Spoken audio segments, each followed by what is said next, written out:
is one of the most professional organizations in the country. Very well, after the church, the most organized institution is really the armed forces.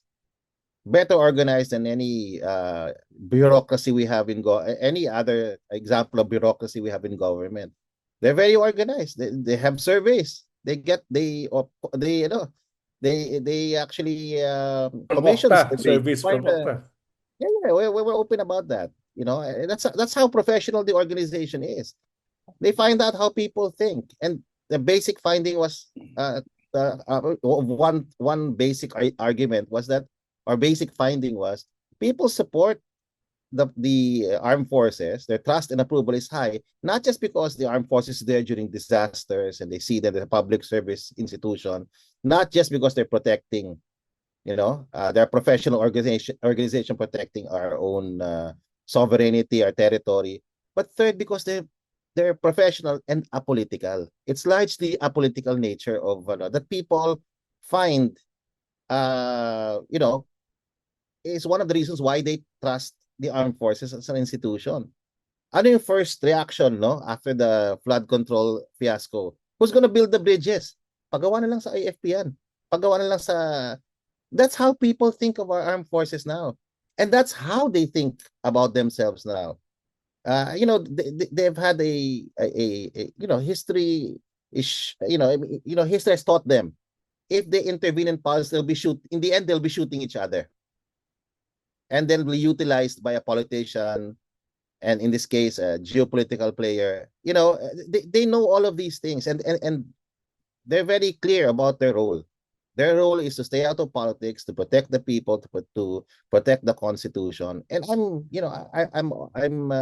accessible to them, and they're very clear. And what they disdain actually is politicians trying to, force them, convince elements within the armed forces to become more politicized, no, and play a more political role. But that's the armed forces is clear. So with all of those things, no, I think to a great extent, this movement, this anti-government movement, has, they were planning 3 days. Now it's just 1 day. Now, and we have to give it, no, to these religious groups. If it's their constitutional right to protest, and the Catholic Church and other groups are going to protest at the end of the month, no, and it's important. Gary was right. This can turn into an advantage for the administration if they actually go into organizing. This anger can be channeled into creating a movement, a kilusan for change, no? Of which right now there's no leader, but it can be government that can be the spearhead for this. And the organizing part, yeah, Gary's correct, no? I think government should take it more seriously and connect with these organizations. Bring people back in to the governance nexus, no, or framework, because people can help. For example, very constructive. Let people's organizations monitor government projects. How hard is that, di ba? Di ba? How let people come into the budget process at the very start, so we don't have all these problems, di ba? That the budget is being allocated this and that for this and that, no. So I think Gary is completely correct. The government's missing an important opportunity here to be the spearhead of this of building a more constructive, no, movement, no, built up built up with people's organizations, all focusing on one thing, trying to improve governance, trying to end corruption. Sayang yung opportunity kasi galit yung mga tao. The government can redirect that to something more productive, which is, bantayan yung ating mga infrastructure projects, bantayan ating mga politiko, isumbong mo kay presidente. So I think tama si Gary doon kulang sa organizing. Kulang sa pagtingin, no, na yung value nitong mga yung kilusan na nabubuo. So nawawala sa kanilang kamay, and then obviously who's in charge now? The people, there's a segment, alam naman natin kung sino to, mga to. Now they're taking over that movement and saying, no, this movement should not go towards something constructive. It should go towards withdrawal of support. So this is a missed opportunity for the administration. I think they should take advantage of it. I'll go back to Dean Gary. Thanks for that, Prof. Ranjit. I mean, pag-usapan natin yan because people are saying, is BBM even in a position para gumawa ng ganitong interface with the progressive liberal civil society? Baka dahil malapit na siya maging lame duck. Baka dahil yung isa, takot sila na just being close to BBM might, undermine their credibility. Baka mahirap talaga to put them together. Do you think there are conditions for some sort of a tactical, temporary interface to happen there? I think clearly there's going to be a lot of discomfort on both sides because we're talking about very people who have been attacking Marcoses and the very people that the Marcoses have been at cross, purposes with for quite some time. So is it kind of a tactical coalition even workable? Is even desirable? Is it the only game in town? Given that the alternative would be return of Duterte's to Malacanang by all, or something even worse, probably a revolutionary government. Yeah. Well, at this point, to be honest, my revolutionary self is becoming more pragmatic in a sense that I have to coalesce with a what we call a neo-Gramscian approach, a cross-class alliance, just to ensure that at the end of the day, we will prevent the major challenge in the Philippine democracy. That would be the Dutertes. So I think it's will be prudent, for example, for people who really find a common ground. No, hindi natin sinasabi na we are simply uh, natin, no? Parang how to call this, no? Sa simbahan ay pinapatawad na natin kaagad. May absolution na tayo sa mga Marcoses. Hindi naman ganoon. We're still looking at the problem in this government, especially nga yung naging budget, yung kakulangan, for example, in addressing the basic social services. But at the end of the day, meron kang existential problem na kinakaharap natin eh. And that will be this coming 2028 election. So we have to join force to ensure that we will prevent that existential threat, no?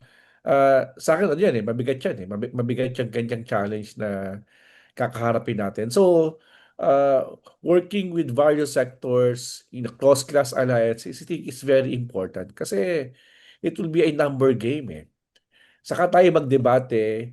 No, well, in fact, pwede naman tayo magdebate along the way. But the point is, maliwanag dapat yung terms ng pagsasamahan ng mga tao. That's why I will call for what we call this a broadened, whether we like it, a big tent or various tents or whatever that is. No?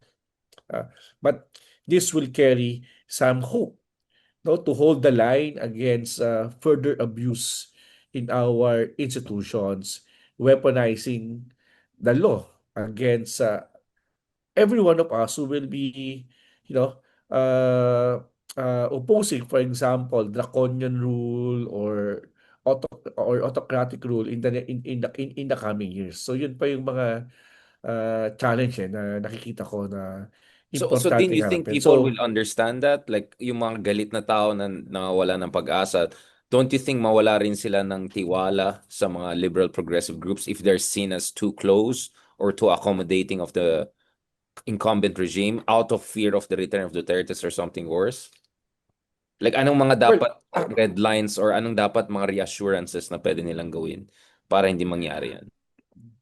Kanina umaga may binabasa akong article about yung pagkapanalo ni Zoran Mandami sa New York sa New York sa mayor.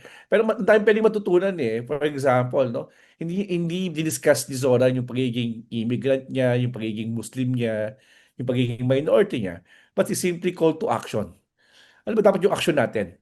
So I think we need to offer concrete actions to the people. Yan nga, kung kailangan may makulong, merong reforma halimbawa. Tingin ko yung ginagawa ng DPWH ngayon, no, yung uh, making sure na yung prices ng mga ng construction materials, ng equipment ay really at cost. Yung dating paraan nila na may plus 30%, binabago nila. So, yan yun eh. Tapos, syempre nga kung may makukulong, then that will be a very good opportunity for this government to some extent. a little redeem of themselves. And for example, sabi nga kung magiging strong yung ating yung mga ating mga anti-corruption grabster like yung ombudsman, no? Kung magiging sincero halimbawa si Ombudsman Remulla to ensure that a fair chances of people who be jailed will be given due process unlike in the past na walang ginawa ang past ombudsman. So yun yung kailangan naman rin ng mga tao ngayon eh. At hindi lang marinig, makita talaga nila na merong konkretong aksyon silang makikita, no, from this administration. Thank you for that, Dean Gary. To close this episode, Prof. Ranjit. So, how do you make sure walang kiss of death na mangyari dito? Because many people would argue time is on the sides of the Pings. They just have to ride this out. Ayan mo yung dalawa na yan, magsalpukan. Come 2028, either it's Lenny, either it's someone from the progressive side. It looks like there's that school of thought. The other school of thought is that just because takot tayo na bumalik si Sara, we shouldn't take blind eye tayo sa mga nangyaring kababalagan under the Marcoses or the history of the Marcoses.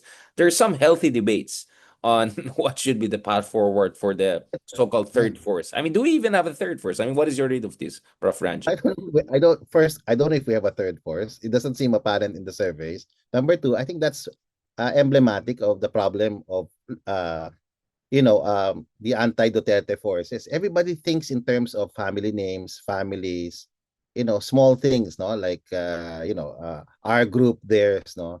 When in fact, Dean Gary was right. We have to elevate the discussion to ideas.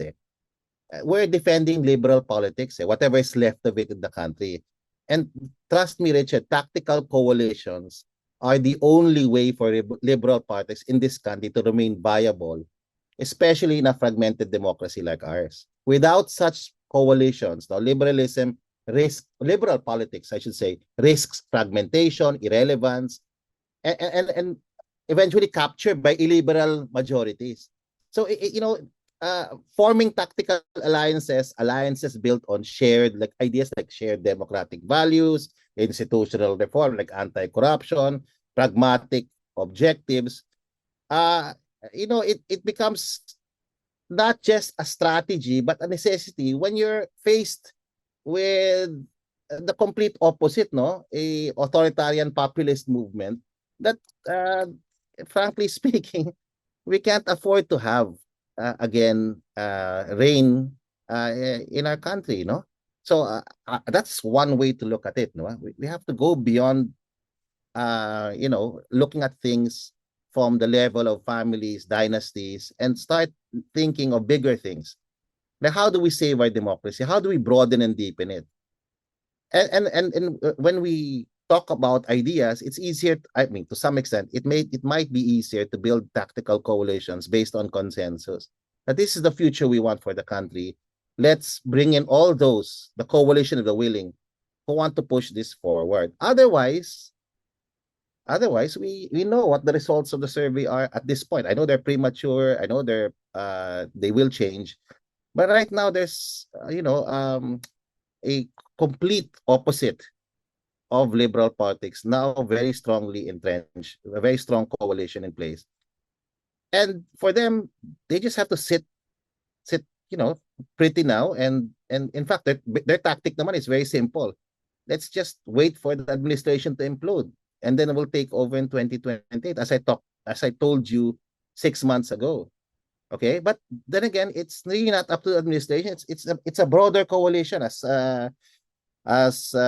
Dean Gary was talking about, this Gramscian way of looking at things, diba? This is a grand coalition of people who believe in a particular worldview that liberal politics should be defended, should be sustained. And the only way forward is to do tactical coalitions because it's the pragmatic way forward. It's now not just a strategy, it's a necessity. If we don't do it, now automatically it's almost a mathematical reality that some people will prevail. But if all of us come together, okay, I think there's a way forward. There is an alternative. On that very less ambiguous note, kasi kanina kay Enrile, very ambiguous, medyo hedging tayo, but dito talaga nag-real talk tayong lahat. I think we really have to be honest about, the numbers are very clear, right? We know who's gonna take advantage or take over if ever there's a complete change in regime or administration. So this is just a hard reality that the supposed third force is going to face, and accordingly they have to make political calculation. And politics is the art of the possible, right? We can have fantastical debates about an alternative universe, but we're not there. We are where we are. But there's still a very good opportunity that if the third force or emerging third force play their card well, they'll be in a position to be in power in 2028, and then they can really do big things when they want. But for now, I think sequencing and prioritization is very important. On that note, thank you very Yeah. much, Dean Gary, and also Prof. Thank Ranjit. you, Chad. Looking Yeah. forward to have more conversations. Balikan natin to after. Tignan natin kung magpi-people power next week or something. Hindi na pala 3 days, 1 day lang. Baka kulang sa budget. Kulang sa budget. Medyo So let's kinapos. wait and see All right. what will Wait and see, happen. wait and see. Yeah, and I'll give you guys okay. 1 month, and then I'll return to you on your analysis of legacy of Enrile. Sige, let's have 1 month of reflection kasi there's a lot of content material to deal with. Pero maganda yung juxtaposition mo ng what's called this Kissinger century and Enrile Yeah, the century. Enrile Wala. century. I'll call It's it very the good. You should But write it's that also sa column mo guys, sa I Inquirer. mean, let's be fair. I mean, our condolences. We go out to the family. Yeah, with Yeah, all of due course, respect. Lost yeah. here. Family just lost the patriarch, and our condolences go out to the Enrile family. So, sans the critique for this time, okay. Let's have Let's let's after a come month. to- Let's Yeah, have a we proper offer conversation. prayers to the family Yeah. with the late president, Senate late President. President Enrile. Yeah. That's where Thank talagang ganun talaga tayo mga Pinoy, di ba? Empathy always. God bless. Talk to you soon. Salamat.